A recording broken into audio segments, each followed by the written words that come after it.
चिंतन श्री गुरुदेव दत्त श्री स्वामी समर्थ महाराज की जय। श्री स्वामी समर्थ सर्व ताई आणि दादांना तुमचं सर्वांचं स्वामी समर्थ माझे या चॅनलमध्ये स्वागत आहे। आजचा दिवस स्वामी महाराजांच्या कृपेने तुमचा सुखाचा आणि आनंदाचा जावो हीच स्वामीचरणी प्रार्थना करून आजच्या नवीन व्हिडिओला नवीन सेवेला सुरुवात करूया। तर बघा, आता मार्गशीर्ष महिना सुरू झालेली आहे। तर आता लवकरच मार्गशीर्ष महिन्यातला पहिला गुरुवार येत आहे। तर बऱ्याच ताईंच्या मार्गशीर्ष महिन्यानिमित्त स्वामीचरित्र पारायण, गुरुचरित्र पारायण कोणी करणार आहे, कोणाचं स्वामीचरित्र पारायण चालू आहे, कोणी बऱ्याचशा सेवा वेगवेगळ्या ज्या काही सेवा शक्य होईल तितक्या सेवा बरेच जण करणार आहेत। तर या मार्गशीर्ष महिना खूप पवित्र महिना मानला जातो। या महिन्यामध्ये जे काही व्रत वैकल्य करतात तर त्याचं फळ आपल्याला जास्त पटीने मिळत असतं। कारण या महिन्यामध्ये बघा, लक्ष्मी तत्व, स्वामी तत्व, दत्त तत्व तितकंच जागृत असतं। त्याच्यामुळे ह्या सेवा केलेल्या ह्या ज्या दत्त लहरी, स्वामी लहरी, समजा महालक्ष्मीचे जे काही व्रत करतात या लहरी खूप जागृत असतात। त्याच्यामुळे या महिन्यात सेवा केलेली खूप छान मानली जाते आणि या केलेल्या सेवेचं फळ ही आपल्याला छानच मिळत असतं। मग आता आपल्याला या मार्गशीर्ष महिन्यामध्ये नेमके कोणकोणत्या सेवा करायच्या आहेत, कोणते उपाय करायचे आहेत, मार्गशीर्ष महिन्यात जे 4 गुरुवार आलेले आहेत तर या 4ही गुरुवार तुम्हाला कसे करायचे आहेत ते सर्व काही माहिती आपण या व्हिडिओमार्फत पाहणार आहोत। किंवा यामध्ये मार्गशीर्ष महिन्याच्या गुरुवारी तुम्हाला कोणत्या वस्तू म्हणजे कोणत्या गोष्टी टाळायच्या आहेत ते सुद्धा या व्हिडिओमार्फत मी तुमच्याशी शेअर करणार आहे। तर व्हिडिओ शेवटपर्यंत स्किप न करता बघा, जेणेकरून तुम्हाला सर्व माहिती एकदम व्यवस्थित मिळून जाईल।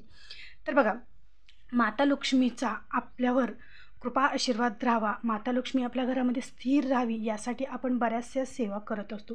बघा, या महिन्यामध्ये तीर्थ स्नान करणं खूप महत्त्वाचं असतं।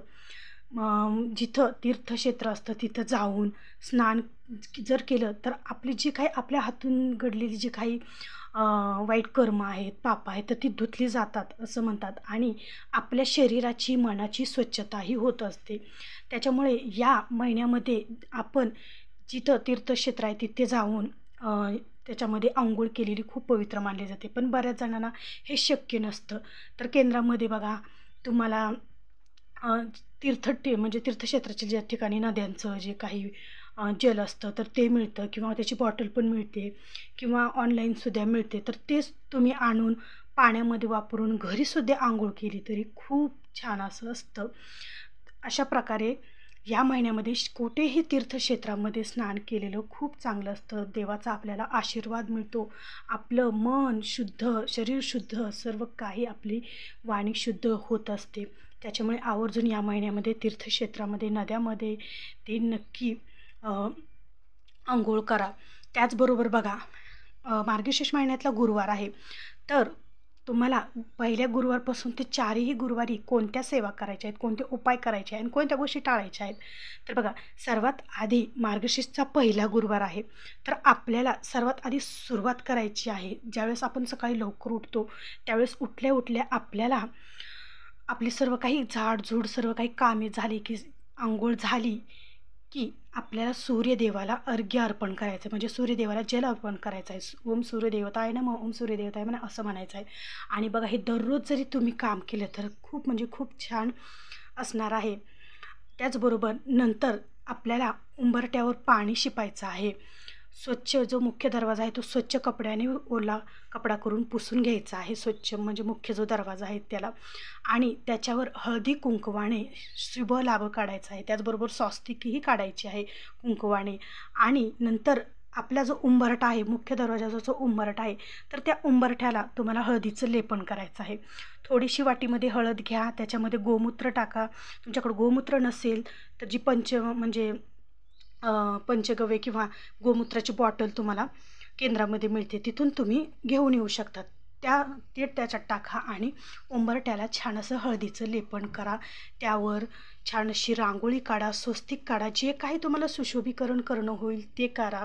किंवा तुम्हाला जास्त वेळ नसेल तर फक्त हळदीचं लेपन करून स्वस्तिक काढून हळदी कुंकू फूल ठेवा अशा प्रकारे। आणि मुख्य दरवाजाला आपल्याला प्रत्येक गुरुवारी जी काही आंब्याची पानं आहेत, अशोकाची पानं आहेत, त्याचं तोरण लावा. 1-2 झेंडूची फुलं असले तर ते त्याच्यात मिक्स करून आंब्याचं तोरण तुम्ही मुख्य दरवाजाला लावा. बघा एकदम किती छान असं फ्रेश आपलं घर दिसतं, मुख्य दरवाजा दिसतो आणि माता लक्ष्मीही आपल्या घरात प्रवेश करते. आणि त्या दिवशी जेवढं होईल तेवढं आपल्या घरामध्ये छान अशी मंत्र, स्तोत्र जे काही आहेत ते तुम्ही यूट्यूबला लावून द्या, टी व्हीला लावून द्या आणि आपल्या घरामध्ये ऐका किंवा श्रवण करा. त्याचबरोबर तुम्हाला कोणकोणत्या सेवा त्या दिवशी म्हणायच्या आहेत किंवा पठण करायचे आहेत हे सुद्धा आज मी या व्हिडिओमार्फत तुम्हाला सांगणार आहे. तर हे झालं हळदीचं लेपन. नंतर छान असं गुरुवार आहे म्हणल्यावर स्वामी महाराजांचा अभिषेक तर आपला ठरलेलाच असतो. प्रत्येक गुरुवारी आपण स्वामी महाराजांचा अभिषेक हा करतो म्हणजे करतोच. त्याप्रमाणे स्वामी महाराजांचा अभिषेक करायचा आहे. तुम्ही सकाळी पूजा मांडणार असाल, मग आता बऱ्याच ताई जॉबला जातात, मग त्यांना संध्याकाळी येऊन पूजा मांडणं होत नाही, त्या सकाळी मांडतात. मग तसं पण चालतं, सकाळी मांडू शकता तुम्ही, सकाळी पोथी वाचू शकतात. पण शक्यतो बऱ्याच ताई सकाळी पूजा मांडली की दिवसभर ती पूजा आपल्या घरामध्ये राहते, घरातलं वातावरण प्रसन्न राहतं, आनंदमय राहतं, घरामध्ये एक वेगळीच पॉझिटिव्हिटी राहते. त्याच्यामुळे बऱ्याच ताई सकाळीच पूजा मांडतात. तसं पण तुम्ही करू शकतात. आणि जर तुम्हाला काम असेल तर बऱ्याच ताई सकाळी वाचतात पोथी, तर ती पण वाचतात. नंतर तुम्ही संध्याकाळी काय करायचं आहे, जो काही तुम्ही स्वयंपाक बनवला आहे तो स्वयंपाक स्वामी महाराजांना, महालक्ष्मी माताला दाखवायचा आहे तुम्हाला नैवेद्य म्हणून. अशा प्रकारे सकाळी काहीतरी थोडंफार दूध साखरेचा नैवेद्य तुम्ही दाखवू शकतात. असं करायचं आहे. त्याचबरोबर आता सर्वात बऱ्याच वेळेस काय होतं, बऱ्याच ताई आता गुरुवारी आपण फरशी पुसायची नाही, गुरुवारी केस धुवायचे नाहीत असं म्हणतो. तर बघा, हो, गुरुवारी फरशी पुसायची नसती, केस धुवायचे नसतात. आपण आपली माता लक्ष्मी घरात टिकून राहावी, आपली लक्ष्मी घरात यावी, आपल्या घरातला ती काढता पाय घेऊ नये याच्यासाठी आपण सेवा करत असतो. मग आपण ह्या ज्या काही सेवा आहेत तर त्या सेवा आपण ह्या सर्व काही सेवा करतो. मग आपण अशी काही कामे करायची नाही जेणेकरून माता लक्ष्मी आपल्या घरातून निघून जाईल, असे आपल्याला काम करायचे नाहीत. तर बघा, आता बऱ्याच ठिकाणी हे नियम पाळले जातात किंवा कुठे पाळले जात नाहीत. बऱ्याच ठिकाणी असं म्हणलं जातं की काय नसतं ह्याला, गुरुवारी केस धुण्याला असतं. तर ज्याच्या त्याच्या प्रथेनुसार तुमच्या घरी जसं जमतं ना त्यानुसार तुम्ही करू शकतात. आधीचे जे आपले घरचे सासू म्हणा किंवा आजी म्हणा, त्यांच्या विचारानुसार तुम्ही या गोष्टी करू शकतात, याच्यात काही हरकत नाही. पण ज्यांना हे करायचं आहे, हे नियम पाळायचे आहेत, त्यांनी हे नियम नक्की पाळा. त्याचबरोबर बघा, बऱ्याच वेळेस आपण शुक्रवार धरतो, गुरुवार धरतो आणि काय करतो, दुपारी दिवसभर फराळ करतो आणि संध्याकाळी जेवण करून गुरुवार सोडत असतो. तर बघा, हे साप चुकीचं आहे. आपण गुरुवार ज्यावेळेस सोडतो तर त्यावेळेस बघा, हे जी गुरुवार सोडतो आपण स्वामी महाराजांची, त्यावेळेस आपण शाबूमध्ये मीठ तिखट वापरून खातो, पण त्यावेळेस ते चालतं. पण जे महालक्ष्मीचे गुरुवार आहेत त्यावेळेस आपल्याला तिखट मीठ हे डबल खायचं नसतं. बघा, आता बऱ्याच ठिकाणी वेगवेगळी पद्धत आहे, कुठे चालतं कुठे चालत नाही, ज्याच्या त्याच्या प्रथेनुसार हे करायचं आहे. तुमच्याकडे जशी पद्धत आहे ना त्यानुसार तुम्ही ती पद्धत करायची आहे. असं नाही की ह्या ताईने ते सांगितलं, त्या ताईने ते सांगितलं, ह्या ताईने वेगळं सांगितलं, मग कसं करायचं, असे विचार जास्त आणायचे नाही, जास्त लोड घ्यायचा नाही. आपल्याकडे जशी पद्धत आहे त्या पद्धतीनुसार तुम्ही करायचं आहे. आणि सर्वात आधी आपल्या मनाचं ऐकायचं, आपलं मन काय म्हणतं त्यानुसार तुम्ही करायचं आहे.